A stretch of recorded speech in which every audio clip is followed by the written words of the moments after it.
Today class ಪ್ರಪಂಚದ 7 ಖಂಡಗಳಲ್ಲಿ ಅತಿ ಎತ್ತರವಾಗಿರುವ ಶಿಖರಗಳು ಮತ್ತು ಯಾವ್ಯಾವ ದೇಶದಲ್ಲಿ ಹಂಚಿಕೊಂಡಿದೆ ಅಂತ ನೋಡೋಣ. ಟುಡೇ ಏಷ್ಯಾ ಖಂಡದ ಅತ್ಯಂತ ಎತ್ತರದ ಶಿಖರ ಮೌಂಟ್ ಎವರೆಸ್ಟ್ ಆಗಿರುತ್ತದೆ. ಈ ಮೌಂಟ್ ಎವರೆಸ್ಟ್ ಶಿಖರದಲ್ಲಿ ಇದು ನೇಪಾಳ ಮತ್ತು ಚೈನಾದಲ್ಲಿ ಹಂಚಿಕೆಯಾಗಿದೆ. ಯುರೋಪ್ ಖಂಡದಲ್ಲಿನ ಅತ್ಯಂತ ಎತ್ತರದ ಶಿಖರ ಮೌಂಟ್ ಎಲ್ಬ್ರಸ್ ಆಗಿರುತ್ತದೆ. ಆಫ್ರಿಕಾ ಖಂಡದಲ್ಲಿ ಅತ್ಯಂತ ಎತ್ತರ ಶಿಖರ ಮೌಂಟ್ ಕಿಲಿಮಂಜಾರೋ. ಉತ್ತರ ಅಮೆರಿಕದ ಅತ್ಯಂತ ಎತ್ತರದ ಶಿಖರ ಮೌಂಟ್ ಡೆನಾಲಿ. ದಕ್ಷಿಣ ಅಮೆರಿಕದಲ್ಲಿ ಅತ್ಯಂತ ಎತ್ತರದ ಶಿಖರ ಮೌಂಟ್ ಅಕಾಂಕಗುವಾ. ಅಂಟಾರ್ಟಿಕಾದಲ್ಲಿನ ಅತ್ಯಂತ ಎತ್ತರದ ಶಿಖರ Mount Vinson ಮ್ಯಾಸಿಫ್.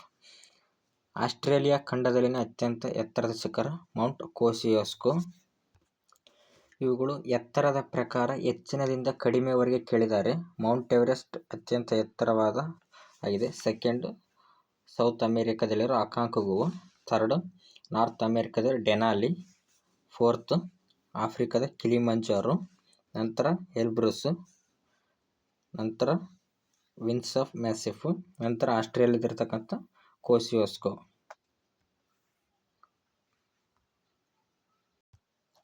Thanks for watching.